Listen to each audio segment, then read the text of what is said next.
היום כבר אפשר, ברוך השם, להתפלל בהר הבית, להשתחוות בהר הבית.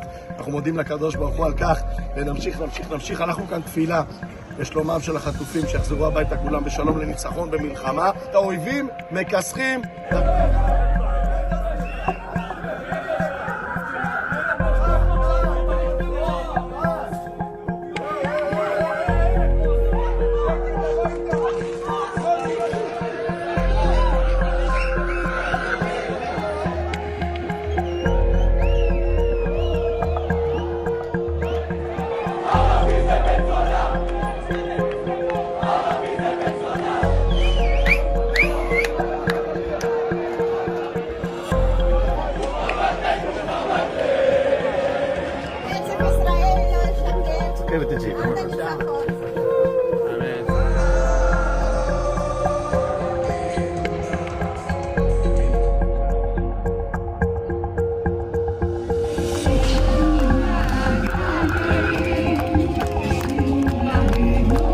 هذه الرسالة بالتزامن مع الاقتحامات المتتالية واستباحة المسجد الأقصى والمجازر الدموية في حق أهلنا في قطاع غزة هي رسالة تحدي لهذا الاحتلال والتأكيد على أن الشعب الفلسطيني سيبقى في هذه الأرض، لن نغادر هذه الأرض مهما كان الثمن.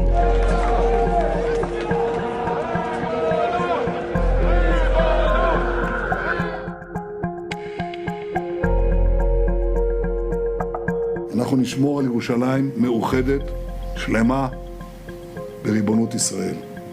והדברים קשורים כמובן גם במלחמה הנוכחית, מלחמת התקומה. אויבינו צמאי אדם שתקפו אותנו באכזריות נוראית ב7 באוקטובר, קראו לטבח הזוועות שהם ביצעו מבול אל-אקצא, תופן אל-אקצא. אבל היום הם כבר מבינים היטב את גודל מבול החורבן שנפל עליהם.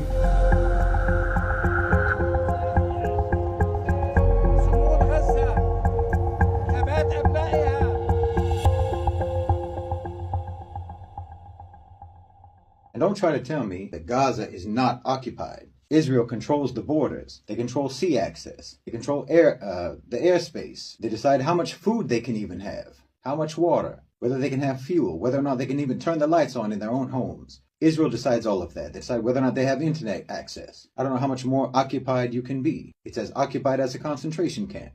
Even when Israel tries to claim that it has the right to do what they're doing in Gaza, they cite the rules around non-international conflicts, meaning they do not consider Gaza to be a separate independent territory. It's occupied territory, and they know it.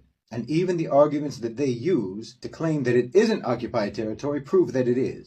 So again, where is this right to defend occupation against the resistance that is legally approved by international law? Why, the moment you call resistance against occupation terrorism, and you say that occupiers have a right to defend their occupation against resistance, you are declaring yourself to be lawless.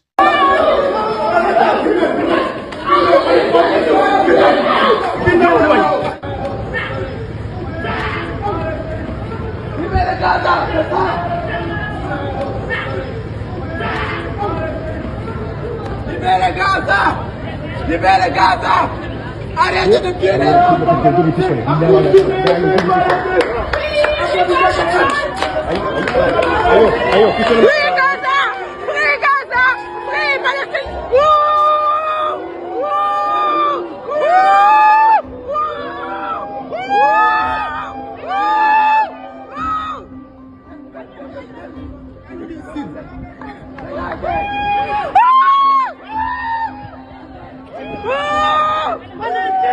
Palestine!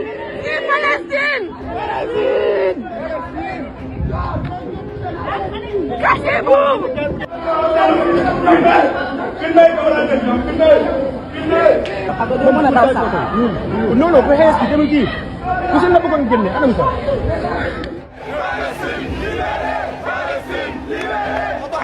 Well, you didn't have to wait for very long to see which way the court was likely to go. First of all, the evidence that's being presented by South Africa is absolutely irrefutable and damning.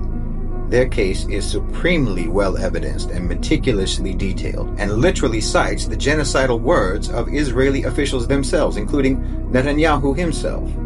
and directly connects those words with the actions of the Israeli military in Gaza. So it's absolutely a devastating case, and it's impossible, frankly, to argue against it. Certainly it's impossible to argue against it with any degree of seriousness or with any comparable standard of evidence and reason as is being presented by the prosecution. Just from the first day of testimony, Israel and the United States were completely and immaculately defeated. Free, free, free, free, free, free.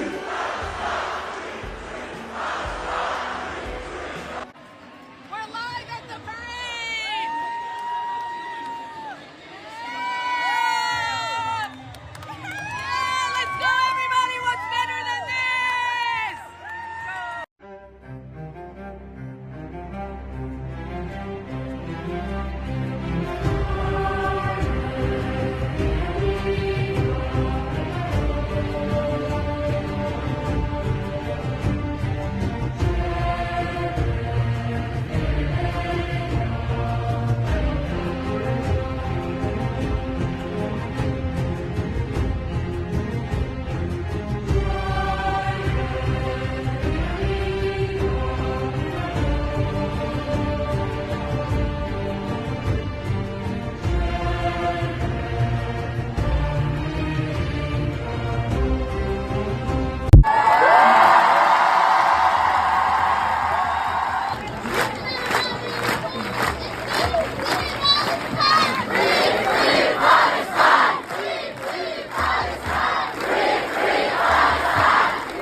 Nous sommes tous des enfants de Gaza. Nous sommes tous des enfants de Gaza. Free, free Palestine. Free, free Palestine. Free. Gaza has sort of become like the thread that you pull that unravels the whole fabric of Western so-called civilization. The entire narrative infrastructure of the West is collapsing. You know, I said that every missile that Israel launches against Gaza actually lands in America, and it's blowing the whole society apart. Everything about the so-called culture, that so-called civilization, which is actually nothing but a torture chamber for their own citizens, a torture chamber for the minds of their citizens, for their psyches, for their souls. It's being dismantled because of Gaza. You know, you've been imposing lies on your population for decades. No, for centuries. Inflicting cognitive dissonance on your people for centuries. Keeping your people boxed in a tight cage of ideological manipulation. It's like every individual citizen in your society is in some sort of an isolation cell that has beautiful pictures projected on the walls, just to lull them into thinking that they aren't imprisoned. You know, freedom, democracy, prosperity, upward mobility. You can be anything you dream of, so on and so on, etc., etc. All of this is being projected on the walls of their jail cells in America, in the collective West. And they can look at it, but they can't really go into it. Can't experience what you're being shown. That's America. It's happy songs being pumped in over loudspeakers to drown out the sound of you and your neighbors weeping. Weeping because maybe their home is being foreclosed upon, or they lost their job, or they can't afford medicine or groceries, you know, or they're being evicted, or because someone that you love has been murdered or assaulted or abducted or raped. It's a dystopian reality constantly being gaslighted by utopian propaganda.